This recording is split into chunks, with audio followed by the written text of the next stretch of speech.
guys, welcome back to our day 173 post-bariatric surgery update.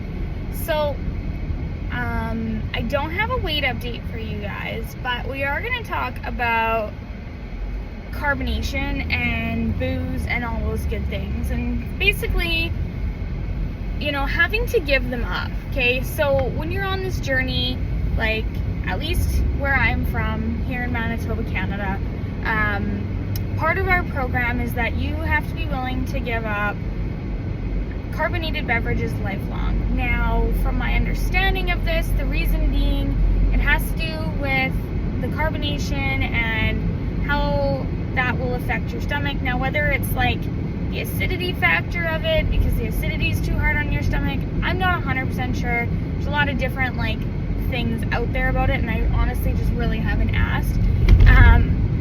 Now, it wasn't a huge deal breaker for me because I was already to a point where, for the most part, I only drank one pop a day, and it would be a diet pop, and it would be like a nighttime snack. And I want to say it was when I met with the dietitian, which was probably about 3 or so months before my surgery. I think that was in October, so 4 months before my surgery.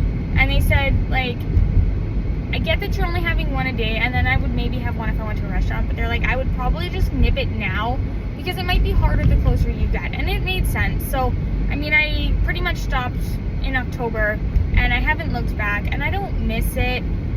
Do I miss it if I go to a restaurant? Sometimes, just because it was a nice, like, something other than water to have.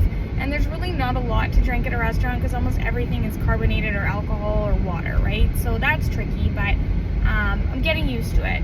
Now, the one that's maybe a little bit harder, and not because I was a big drinker. I'm not a big alcohol drinker. I don't sit at home and drink to drink, but I would drink socially with family, friends. So that can be tricky because, you know, you're going out with family or you're going to a dinner and everybody else is having a drink and you can't. And sometimes FOMO sinks in, guys. Like, you know, everything else is good. I mean, I can't eat the way that I used to eat, which is fine. I'm okay with that. I can deal with that. I can still eat.